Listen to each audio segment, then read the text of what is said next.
আসসালামু আলাইকুম দর্শক, আশা করি সবাই ভালো আছেন। আজকে আমি যে বিষয়টির অবতারণা করতে চাচ্ছি, আমার আগের ভিডিওতে আমি একটু টাচ দিয়েছিলাম, আপনাদের হয়তো মনে আছে। যেমন ফ্যাটি লিভার ডিজিজ, অর্থাৎ লিভারে চর্বি জমা হওয়া। আমি আগে বলেছিলাম অন্য অ্যাঙ্গেলটা ছিল যে এটি একটি কার্ডিওভাস্কুলার রিস্ক।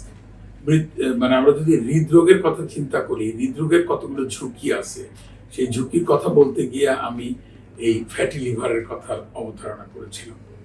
আসলে আজকে আমি শুধু ফ্যাটি লিভারের মধ্যেই থাকতে চাই, কার্ডিওভাস্কুলার ডিজিজগুলো আমরা একটু আলাদাভাবে চিন্তা করব। তো ফ্যাটি লিভার কিভাবে আমরা বুঝতে পারবো যে আমাদের লিভারে চর্বি জমা হয়েছে? তো এটি খুবই একটি কমন বিষয়। যেমন একজন মানুষ একটা রিপোর্ট নিয়ে আসলেন, কি রিপোর্ট? আলট্রাসোনোগ্রামের রিপোর্ট। আলট্রাসোনোগ্রামে সনোলজিস্ট বলে দিয়েছেন যে তার ফ্যাটি লিভার ডিজিজ আছে। তখন অনেকেই খুবই বিষয়টা নিয়ে টেনশনে পড়ে যান যে আমার লিভারে চর্বি জমা হয়েছে, আমার এই বুঝি লিভারটা শেষ হয়ে গেল। আসলে লিভারটি শেষ হওয়ার এত সহজ নয়, এটি মাথায় রাখতে হবে।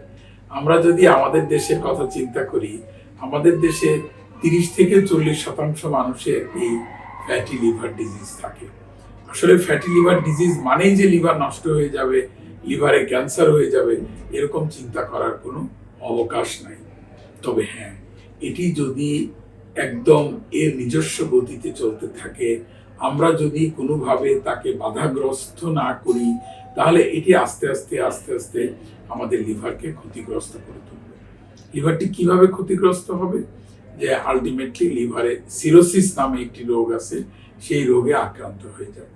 এবং অনেক দিন যদি এই লিভার সিরোসিসটা থাকে, তাহলে দেখা যাবে লিভারের মধ্যে একটি ক্যান্সারের আক্রান্ত হওয়ার সম্ভাবনা হয়ে যাবে। আমি জানি যে যখন লিভার সিরোসিস বললাম এবং ক্যান্সার বললাম, এটি শুনে সবাই আতঙ্কগ্রস্ত হয়ে যাবেন। প্লিজ আপনারা আতঙ্কগ্রস্ত হবেন না, তার কারণ এটির সম্ভাবনা খুবই কম।